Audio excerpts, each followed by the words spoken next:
from the blackest corners of your mind, they call, pulling you deep into shadow, twisting your senses, keeping you from sleep. It's time to face your darkest fears. This is Tales to Terrify.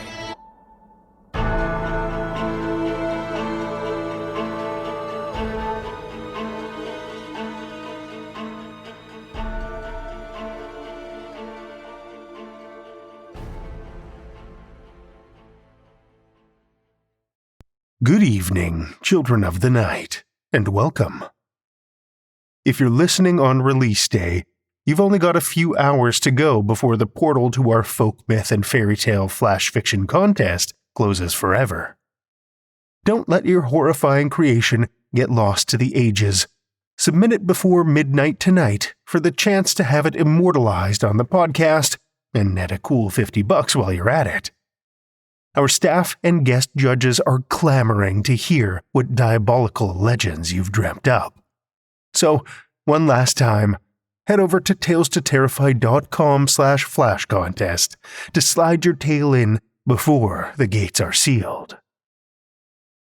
This week we have one tale for you about a man who reunites with his high school girlfriend, but rekindles more than just romance.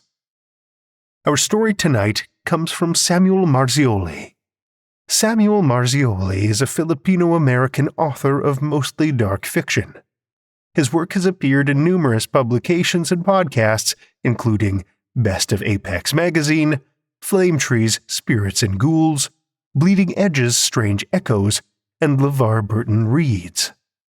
His debut collection, Hollow Skulls and Other Stories, was published by Journal Stone Publishing. Children of the night, join me for Samuel Marzioli's Sleeping Cupid Awakes, first published by Journal Stone Publishing, January 2021.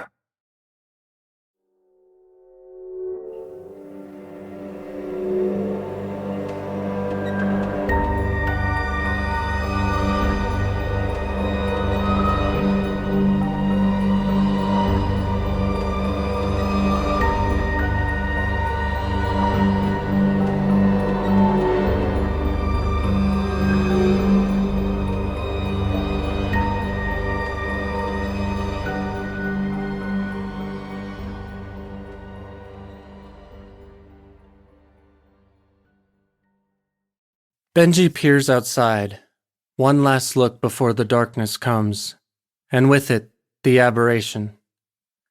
The shadows gathering in his backyard don't bother him, but the clouded sky, streaked in violent sunset hues, makes him almost nauseous. It reminds him of abscesses, or the pink and purple swirl of bruises, and he can't help thinking that if he peered out from some distant mountain vantage point, he'd find other signs of illness threading through the ground.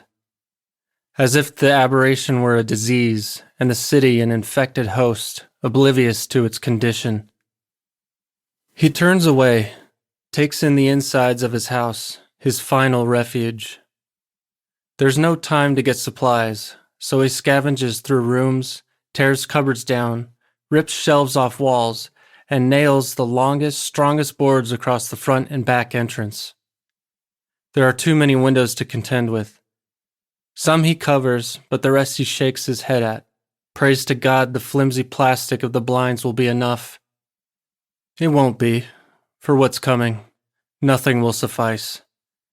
But that's what prayer's all about. Pleading to the sky for the impossible on the off chance something hears and answers. After collapsing to the recliner, he turns on Danielle's favorite show. She'd recommended it to him years ago, back when they were still locked in the throes of fledgling romance.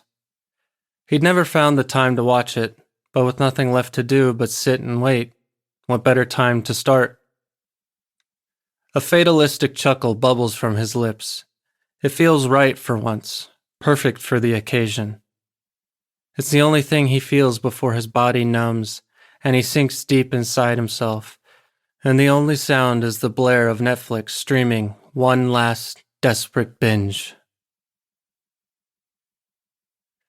Danielle was Benji's first girlfriend, but their relationship didn't have the legs to make it past 9th grade.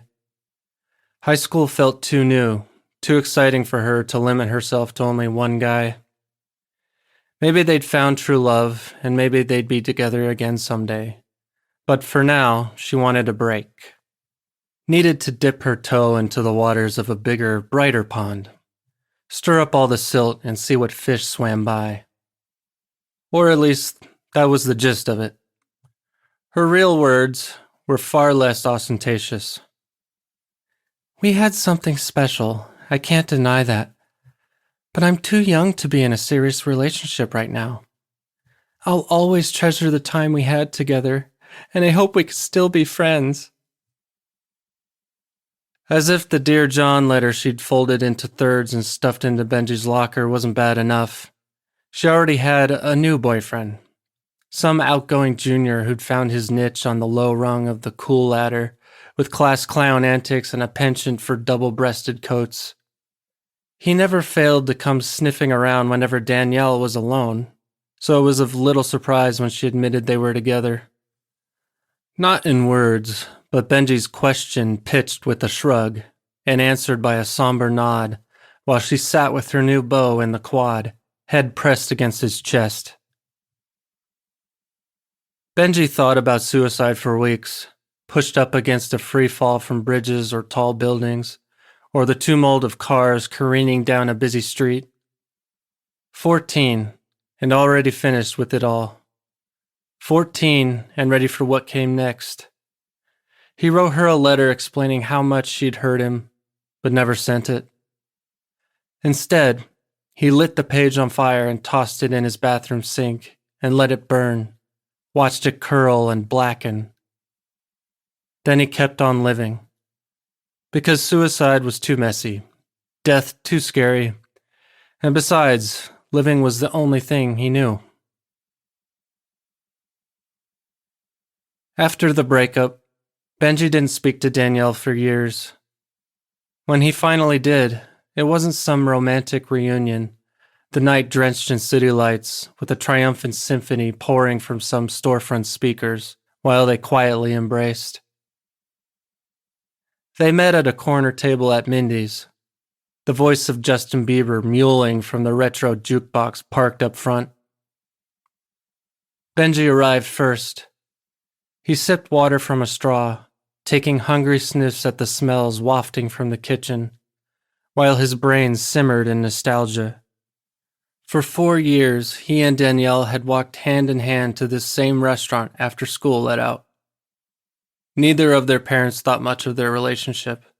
They called it puppy love, said it was just a phase all kids went through. The crack and dazzle of fireworks before the bitty sparkles faded out. Without parental support, they couldn't have proper dates, and without driver's licenses, the gap between their homes, on opposite sides of town, might as well have been a boundless gulf. The 30-minute span before their parents picked them up was the only time they could be alone. Reverie took a back seat the moment Danielle arrived and dropped into the chair across from him. Just like old times, she held his hand. No warning, didn't ask permission, just formed a yin-yang with her palms and squeezed. It shocked him, but no more than the brusque response his body gave. A cold shiver, racing heartbeat, and a nervousness that soaked his underarms with sweat. But regardless of what his body thought, he hadn't come because of unrequited love. That brain passenger had long since sailed off on the USS Betrayal. No, he wanted answers, plain and simple.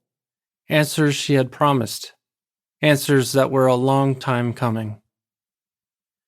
He ordered his usual, pastrami on rye, and she still saw no problem with adding bacon to her slice of vegetarian pizza. Their conversation bordered on perfunctory college, jobs, cars, living situations.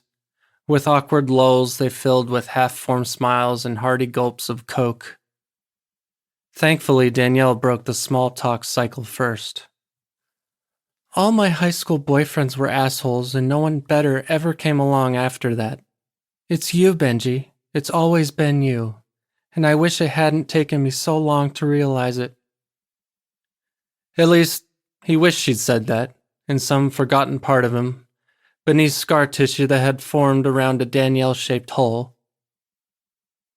What she really said was, "You look different." Do I? Yeah, older, sure, but something else. Something I can't quite put my finger on. In a good way? I'm not sure. He scoffed, tried to pull his hand free, but she held on even tighter. Sorry, I didn't mean to offend you. I just don't know what else to say, I guess. I'm not offended, he lied.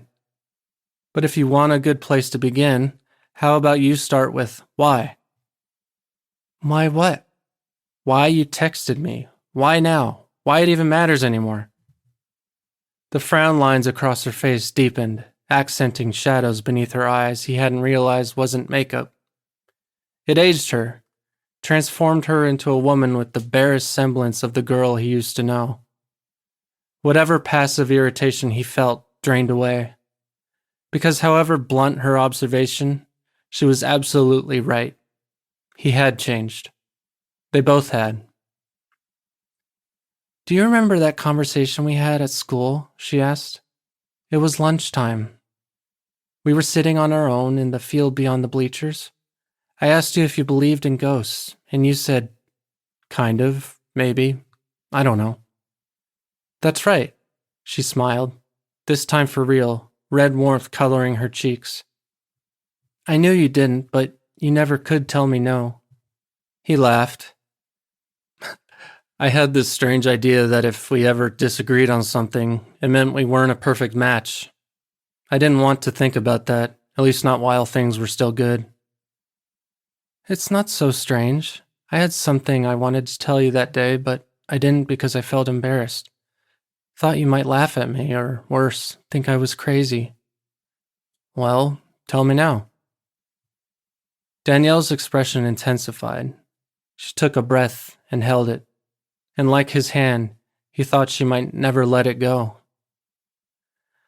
I used to see a ghost. The first time, it was standing outside my bedroom window. How do you know it was a ghost? I don't know. Maybe it wasn't. All I knew for sure was that it felt wrong, unnatural, an aberration. In any case, I waved. I thought if it didn't react, that would prove it wasn't really there. That it had to be a weird reflection or some product of my mind. But soon as I did, it came closer to the window, pressed right up against the glass, and spoke. What did it say? It said, Cupid, 3 times. Okay, what did it look like? I don't know. Can't remember anything but rubbing my eyes, really digging into them as if I were convinced the pain and pressure would drive the sight of it away. I screamed. My parents came to check on me, but, of course, it had vanished by then. Didn't tell them what happened, just blamed it on a nightmare. I wanted you to be the first to know, but like I said, I lost my nerve.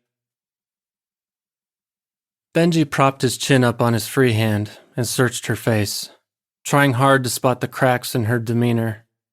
Some small sign of a joke, a lie, or the madness she'd acknowledged might be there, but hadn't copped to yet. That's quite the story, he said. Tell me you believe it. No offense, but that's a big ask, all things considered. She threw herself against her backrest, the force of it almost tipping her chair over. Look, Benji, I know what I did. I'm not saying it was right, but I'm saying I thought it was necessary at the time. I'm not saying I'll ever deserve your trust again. But I am saying... The start of tears turned her eyes to glass, and her mouth snapped shut. Never mind. Benji almost circled the table, almost threw his arms around her. But the need to comfort her soon faded. extinguished by a different sort of specter than the one from her delusions, a phantom of the boy who had replaced him, arms wrapped around her, forcing her head back against his chest. He bit his cheek, dabbed the pain around his eyes and mouth to simulate concern, and patted at her hand until her cry spell ended. "This was a mistake," she said, and stood. "I just wanted you to understand the reasons for what happened, for why I did what I did. But I don't have the right to anymore." She didn't give him time to respond, didn't say another word, simply collected her things and marched toward the exit with the soullessness of a mother leaving her child's funeral. One backward glance, a timid wave, and she was gone. He fixes himself a cup of coffee, the instant kind that fills his mouth with bitterness and sour. Taste doesn't matter anymore. Only the boost that makes his heart beat quicker and keeps his mind from shutting down. Not a beverage, he reminds himself, but liquid speculum for his eyes. The night inches forward, a slow progression toward a destination it can't find and doesn't care to reach. The rain picks up, and winds crash and bully through the city streets. The house sways. Walls and floorboards creak and whimper, and hidden in the din of battered wood, a sound like garbled voices, seated with his and Danielle's names. He tells himself it isn't real, but he doesn't believe a word of it. People often fool themselves into believing the mundane is supernatural, but he can't find the mental trickery to work that same lie in reverse. He trails back into the living room, arms trembling, the freshly brewed concoction spilling on his hand. Then he sits, resumes the show. In Benji's dream, he and Danielle stood together on a shoreline, overlooking a sea of black water and a red sun that melted like wax over the horizon. The razor edges of rocks cut into their feet. Monstrous things living in the ground below open their mouths, tongues snaking up through crevices to lap the trickles of their blood. In reality, they'd only ever kissed. But there, in that place of unrealized possibilities, they did much more than that. She lay flat against the ground, her back and his legs carved into oblivion. While her breath caressed his neck, he quietly enfolded her, joined with her, and within the spreading shadows of a dying sun, their flesh became one. Beads of sweat covered Benji's forehead when he woke. A back hand to wipe it dry, and then he stood, pacing the dull confines of his bedroom in a steady line. When they were still together, he took that dream as a promise, all the violent imagery converted into symbols of their undying love. Later it became a manifestation of his pain and regret. But now, just days after he'd met with her again, it felt dark and sinister. A looming threat. The light of his cell phone flicked on, but he didn't notice until the delayed vibrations drilled into his bedside table. He sauntered over, picked it up. Danielle's name hovered above the words, "I'm sorry." Seconds later, a new text appeared below it. "Despite everything that's happened, I never stopped loving you." He stared at it, expected any second to see, "Whoops, color me embarrassed, wrong number." It had to be a mistake. He almost hit reply to ask her to confirm it, but he stopped himself with a single thought that swept every trace of curiosity aside. Too little, too late. Any day within the first year, he might have relented, might have forgiven, might have even taken her back. But 8 years was too long, enough to let the good times spoil, and the bad ones seem all the more perverse. While he didn't hate her, couldn't hate her if he tried, he was beyond forgiving and a far way off from love. He placed his cell phone back upon the bedside table. The green light of the alarm clock revealed it was only 6 a.m. While still too early to begin his day, he'd spend the extra time in the shower, washing, scrubbing, rinsing all thought of Danielle down the drain. Benji never believed in ghosts, but Danielle haunted him all the same. It didn't matter what he did. He could be sleeping, driving, working, or shopping, and a part of her would creep into his mind and hold tight, like a pebble jammed into the gearwork of his brain. He wondered if that's what ghosts truly were. Not souls trapped between this world and the next, but unwanted memories that wouldn't fade and refuse to be forgotten. He even began having his own ghostly experiences. Sympathetic hallucinations, he called them. Some unlikely fusion of empathy, Danielle's story, and his near obsession with their past. The first one occurred at Benji's work on a Friday. By evening, the office was deserted, but he'd volunteered to stay behind to finish up a project due when Monday rolled around. It was mostly mindless data entry, but with the added complication of navigating the ancient computer system the company provided, duotone graphics, a text-based OS, and fat keyboard buttons with thick springs that defied all but the most persistent touch. At 8:30, he heard footsteps trail across the vinyl carpet runner. Then he saw the reflection of something looming over his shoulder in the black sidebars of his computer screen. No details, just a crude distortion in the rough shape of a head. He looked up, scanned around. His office space was isolated in the back room of a single-story building. To his right, a high partition obscured the insides of his boss's corner cubicle. Spanning windows lined the front, overlooking the facade of an adjacent building, and behind him, a narrow walkway flanked the stark white blank back wall. There was nothing he couldn't see with a single sweeping glance, but he saw exactly that. Nothing. He heard footsteps again, this time somewhere in his boss's cubicle. A thump on the partition made it flex and wobble. He jumped to his feet, heart racing, palms sweating, and hurried to investigate the source.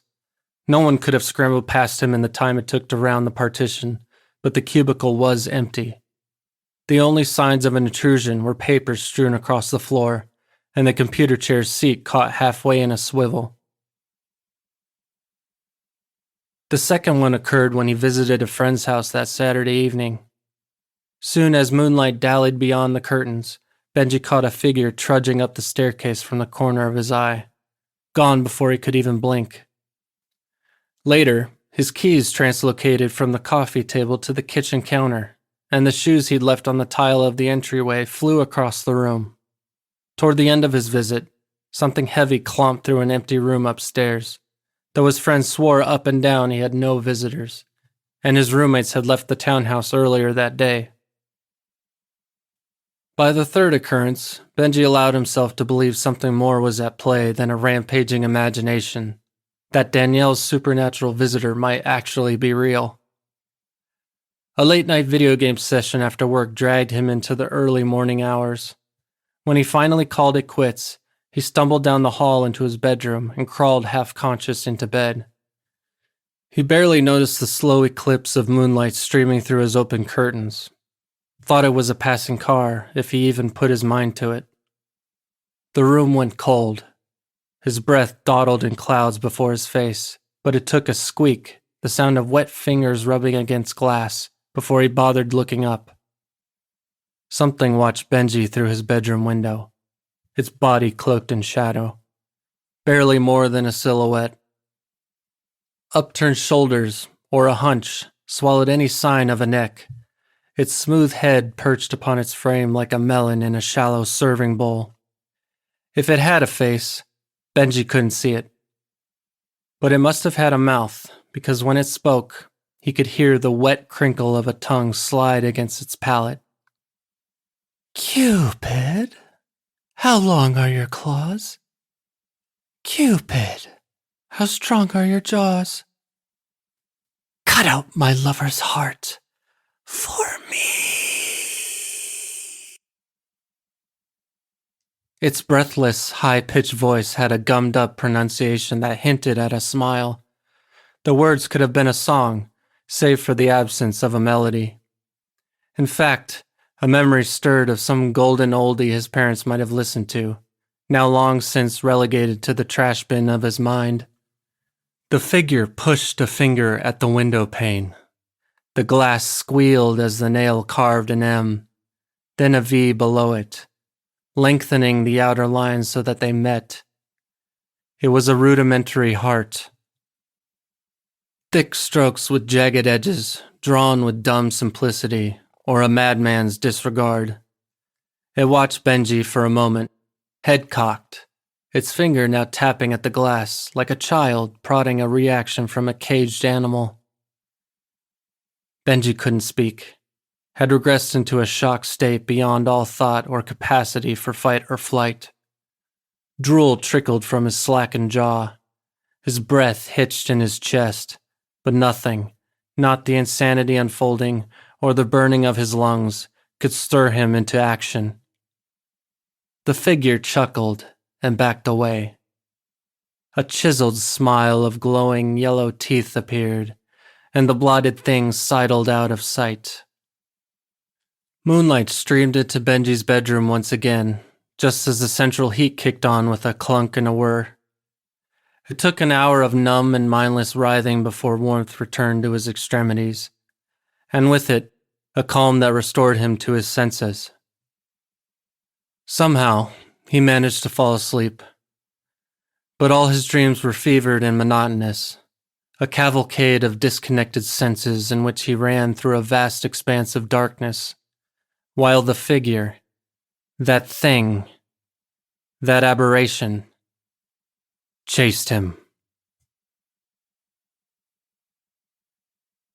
He didn't go to work later that day, didn't even bother calling in.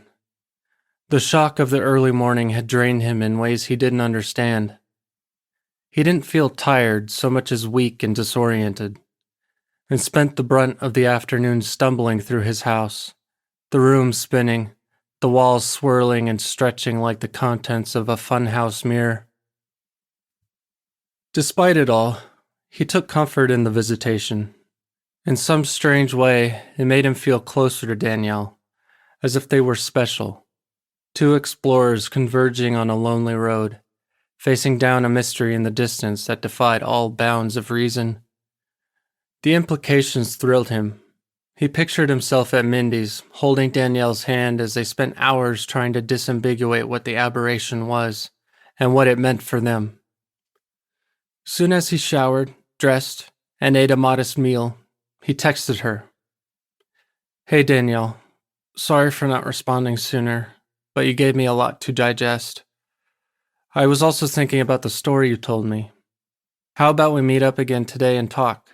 Same bat time, same bat channel?" The response came at once. "Benji?" "Yeah." "Benji Mapili from Danielle's high school?" He shook his head, a fit of irritation mounting inside him. Was this some kind of game, or a brazen case of gaslighting? Either way, he didn't like it. Yeah, still me. Look, this is serious. Weird things keep happening, and you're the only one I know that seems to know what's going on." Minutes passed. And then, "This isn't Danielle. It's her father. I'm sorry, but Danielle passed away last night." No one contacted Benji about Danielle's funeral, but he took the announcement of her wake, printed in the local newspaper, as an open invitation. The ceremony was to be held at her parents' house. Address undisclosed, but he knew where to find it. Had passed it numerous times as a child while driving as a passenger in his parents' car. The heart-pounding realization that his first crush, and then first girlfriend, lived there. Followed by the soul-wrenching, slow-sinking truth that his first ex lived there too. He couldn't help but memorize its location. It was an X carved into the mental map of his hometown, which, like Danielle, could never be erased. Benji wore his best suit and cleaned and polished up his only pair of loafers. When they dated, he and Danielle never had an opportunity to get dressed up.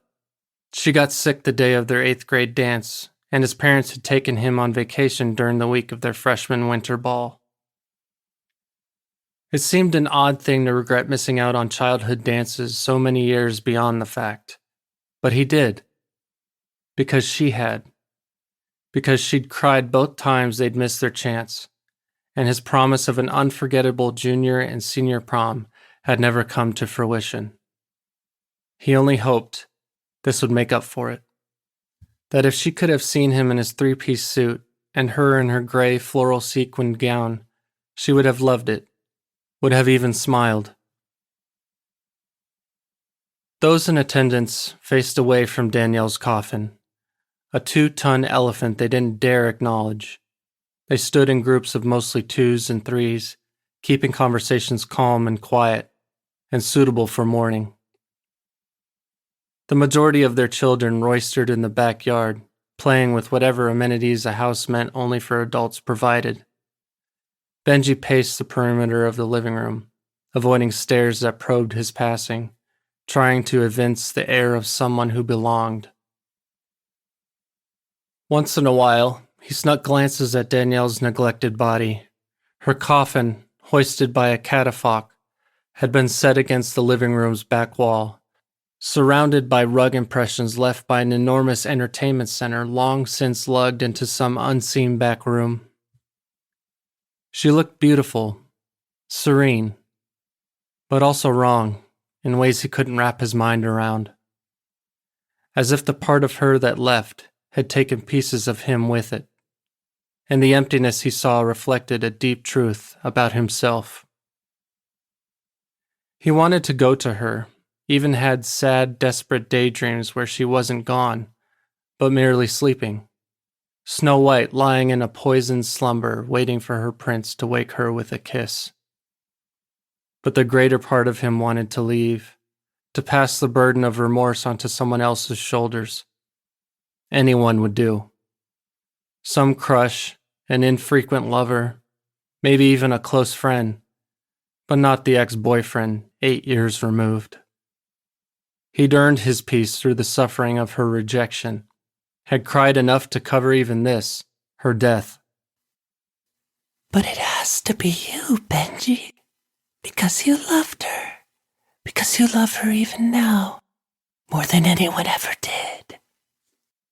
Benji spun around, darted glances in every direction. The idea had tickled the underside of his brain for a week now, but he had never dreamed of owning it, didn't have the courage to admit it, much less speak the words aloud. And yet, it had been spoken. The pronouncement whispered in his ear by someone in this very house. He searched the faces of all the people present, trying to discern the difference between expressions that might have been guilt or gloom. That was when he saw it. The aberration, leaning beside the doorway to the kitchen, body flickering, as if its existence battled with annihilation for the upper hand. Even at the peak of clarity, he could tell nothing of its features. It could have been anyone or anything with humanoid proportions, as if the fine details were being filtered through a pane of frosted glass. Cupid, how long are your claws? The aberration said, its strained syllables dripping with an overeager tone. Cupid, how strong are your jaws? Something that must have been a mouth widened and then snapped shut. It dragged a hand across the left side of its chest, and then cut out my lover's heart for me. While Danielle's obituary had implied a natural death, Benji had suspected the aberration from the start. Its gloating recitation only confirmed it. He lunged, not caring for the distance between them, knowing only the bestial need to wrap his fingers around its throat. The aberration vanished soon as he took a step. Seconds later, it appeared around a corner of the hallway on the opposite side of the room, finger wagging with admonishment. Cupid, Cupid, Cupid, it taunted, and then ducked through the nearest open door as soon as Benji charged again. Benji scanned the room, angling to peer around the motion of the crowd. When he found it next, it stood beside the coffin, hunched over Danielle's body. Elbows raised, it swayed from side to side, arms lashing out with mechanical precision, devoted to a single task. Morbid curiosity filled him, even as his insides churned with hate, revulsion. When it finally stood erect again, it turned. One last glance at Benji before the crowd folded in, obstructing the sight of another ghastly yellow smile. Benji? Benji jolted, pivoted while covering his face, expecting the aberration to attack him the same way it had just attacked Danielle. But only Danielle's mother stood beside him. Embarrassment won out over the shiver of relief he felt, and his cheeks burned as he struggled to compose himself. I didn't think I'd see you here, she said. I'm sorry. I know I wasn't invited, but... She shook her head. If the thought had occurred to John or me, you can be sure we would have invited you. Danielle never stopped talking about you, even near the end. The one that got away, as it were. I don't understand. She was devastated when you broke up with her, but she kept you in her heart all the same. What I'm saying is you deserve to be here as much as anybody else. But she broke up with me. Did she? She shrugged, her expression one of cold detachment. You'd know better than me, of course, but that's not how she described it. A misunderstanding, perhaps? Alas, the ways of a young heart. She reached out, and the ghost of fingers barely grazed his shoulder. Thanks again for coming, she said, and continued on her way. Benji turned back to the coffin. The crowd had finally parted, allowing a clear view of Danielle's body. The aberration had carved her hair and face away, leaving only glistening muscle, cartilage, and the round orbs of her eyes, staring out in counterfeit awareness. What's more, a gaping hole had been punched into her chest. While he couldn't see the extent of the damage, based on its placement and the aberration's words, he could guess at what it meant. It had taken her heart as well. He choked back the need to vomit, had only sense enough to back away, slowly, so as not to draw any attention, or the blame. Once her family noticed what had happened, there'd be hell to pay, and the uninvited stranger in their midst would make the perfect target. But when he found the entryway, panic mode set in, and he bullied through the front door, racing with wild abandon in the direction of his car.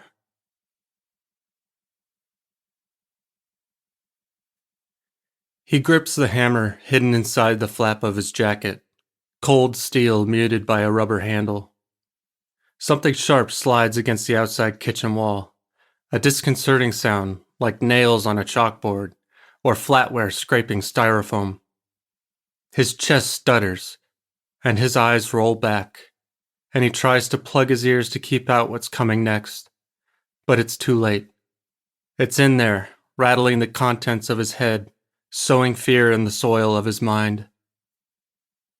Cupid, how long are your claws?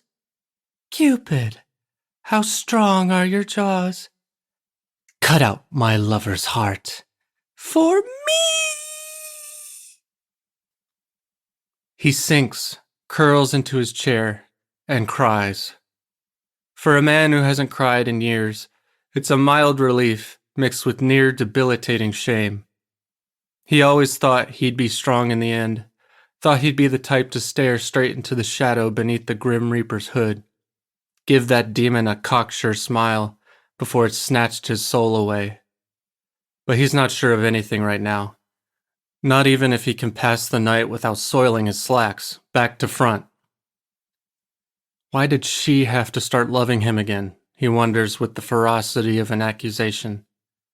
The question eats at him, a swarm of starved rats gnawing through his stomach. He wants to vomit, wants to fall asleep, but his body won't comply with either, because the noise coming from the outside kitchen wall is growing louder, more violent, until it's no longer just the aberration's voice and scratching, but boards and wires and insulation being ripped out from his house. Cupid, Cupid, Cupid. He hears the aberration chant, over and over, the needle of a record stuck on a one-word groove. Why did he have to love her back? He also wonders, the thought calmer, but no less unkind. If love were an eye, he would gladly pluck it out from its socket. If he could extract his feelings for her like a parasite, he'd do so and crush it between his fingers. He could feign disgust, spit every hateful word conjured forth by his imagination, but it wouldn't help. It wouldn't change anything. His heart would know the truth about the way he felt for Danielle, and so would the aberration. Before the long drive back to his house, he stopped by Mindy's. It seemed like the right thing to do. The events set in motion by his and Danielle's meeting were coming to a close, and Mindy's had played a part in it.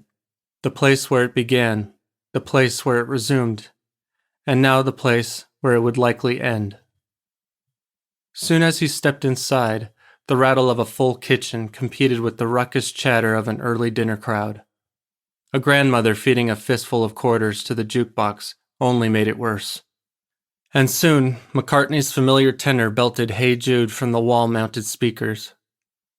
Patrons crammed every seat and table, but it didn't matter to Benji. He didn't intend to stay for longer than he had to. The girl behind the register greeted him with a grin, a tip-me smile that showed too many of her yellow smoker's teeth. It reminded him of the aberration. "Give me a large pizza to go," he said, averting his eyes to the register's display. "Vegetarian, with bacon." "It'll be about 30 minutes. Fine, whatever." He slapped a 20 on the counter. "But quicker if you can. I'm in a hurry." She scoffed, and her eyes widened like her smile. He couldn't stop himself from thinking of Danielle's bulging stare, so he turned to face the dining room. A family vacated a table just feet from where he stood.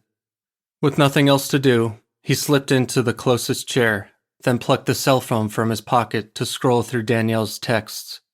The first one he had all but memorized by now. "If you ever still wonder why we broke up, I'm finally ready to talk." He never saw that coming.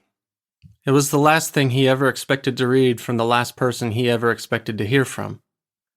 Twice so when she'd written, "Despite everything that's happened, I never stopped loving you." He wanted to believe her. It had a cruel, sad sense of poetry about it. If not the quality of a Shakespearean romantic tragedy, then at least a passing homage. Nevertheless, her heartfelt declaration seemed inconsistent with the facts. She had to have stopped loving him. Only the rekindling of his feelings had placed him in the center of the aberration's crosshairs, and her death had followed too soon after her last profession to be a matter of pure chance.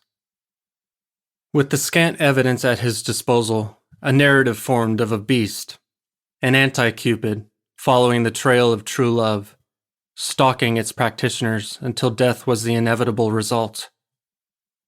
Maybe it had caused their breakup. Maybe the fear of it had made her wait. And maybe, after all these years, she began to feel safe again, took a chance to heal old wounds, and it all spiraled down from there. The music stopped, a brief flutter from the jukebox, and a new record drifted into place. Benji knew the tune at once, but he couldn't quite place it until the singing started. Cupid, a Sam Cooke classic. Different lyrics, but the same basic rhythm as the aberration's twisted recitation.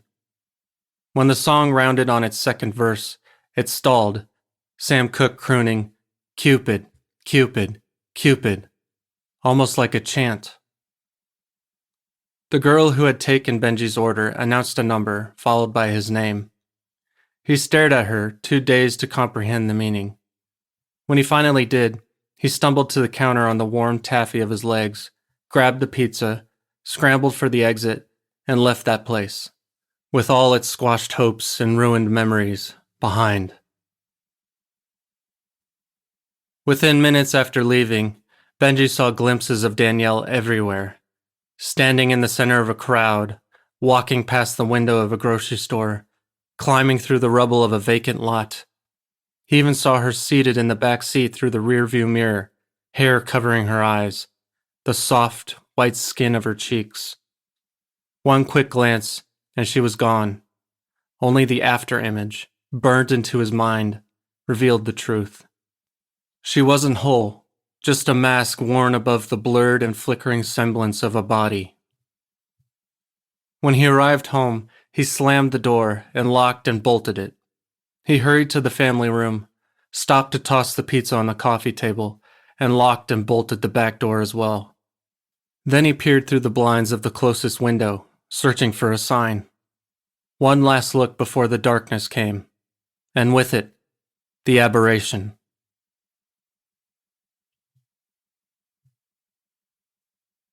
Benji listens to the tapping at his bedroom door, a sound boisterous as a thunderclap in the hanging silence of the living room. Adrenaline kicks in, a swirling force of cold and nervous energy that makes his skin tingle and sweat drip down his face. His mind races, begging him to take his car and flee, with the vague promise of asylum and the countless miles of unobstructed roads he needs to get there. But after all that's happened, he knows running would be pointless. It'd only find him. It always does. A door squeals open. Steady scuffing trails a soft patter, as if the aberration is crawling along the carpet of his bedroom floor. Mattress springs bounce and creak, and the aberration changes course again, surging down the hall the way it came. Benji grips his recliner's armrest tighter, fingers sinking into the leather, knuckles deep, and peers back just as it rounds the corner of the living room. It rises from all fours within the doorway. It still wears a mask of Danielle's skin, disheveled hair framing black and empty sockets, sagging lips parted like she wants to speak. Run, He wishes she would say, I love you too much to let you die this way. but she doesn't, because she's gone. Because the true her is rotting in a coffin 30 miles away, and she'll never look at him, smile at him, or say another word again. Benji forces his fingers to make a fist around the hammer's handle, and then searches for his will to fight, tries to connect with that primal need for life, anything but the fear and grief that keeps him rooted to his chair. He grunts, straightens his jacket, tightens his tie. His appetite left hours ago, but he takes the final slice of pizza and nibbles quiet as a mouse along its edges. That movement is all it takes. The aberration scuttles up behind him, arms held wide, head bobbing like a limp weight. Benji twists around and swings, and the hammer soars. The steel claw scoops furrows from the aberration's cheek. Another blow against its temple earns a hopeful crack and drives it to its knees. But it's not good enough by far. The aberration is too quick.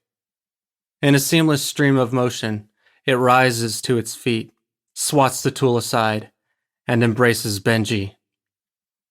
It moans deep and throaty. Fingers caress his back, a mockery of intimacy that makes his arms flare up in goosebumps. It smiles down at him, mask stretching, conforming to the muscles shifting underneath, until its cheeks split in crooked lines that let the yellow of its grin shine through. An invisible force locks around Benji's wrists, steering his hand so that it pressed against the creature's sternum. He feels a heartbeat, quick but steady, not hammering with adrenaline like a predator that's caught its prey, but the gentle patter of a nervous lover. Her heart, he realizes. Dead, but somehow living in this monster's chest. Benji tries to break free from the aberration's grip, but he can't. His shaking, aching limbs can only flail by mere inches, and he's forced to stare into the sallow ruin of Danielle's face. The end is near, but he can't smirk, only choke and gasp and sob, and even his last attempt to speak Danielle's name comes out in whimpers. The aberration looms closer. Cupid, Cupid, Cupid. One final chant, a sick, sweet whisper in Benji's ear before its claws dig deep, and a suffocating darkness spreads.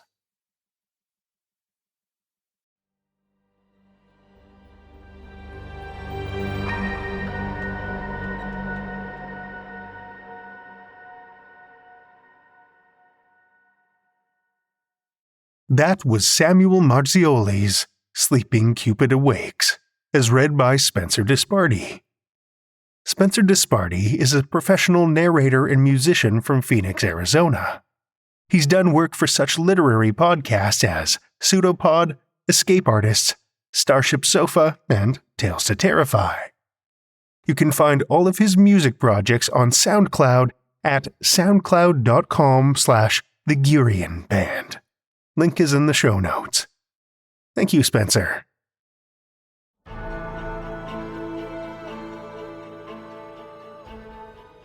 Well, children of the night, the hour is late and we've run out of tales to tell. For now. Tales to Terrify is made possible by the tremendous generosity of our supporters on Patreon and PayPal. Incredible fans like Lestle Baxter, Amanda Carrillo, Amanda Gottfried, and Orion D. Hegre, whose generous support keeps these lights on and flickering ominously. If you're not a supporter, head over to patreon.com/Tales to Terrify. You'll find all kinds of perks, like ad-free episodes, bonus content, and one-of-a-kind collectibles.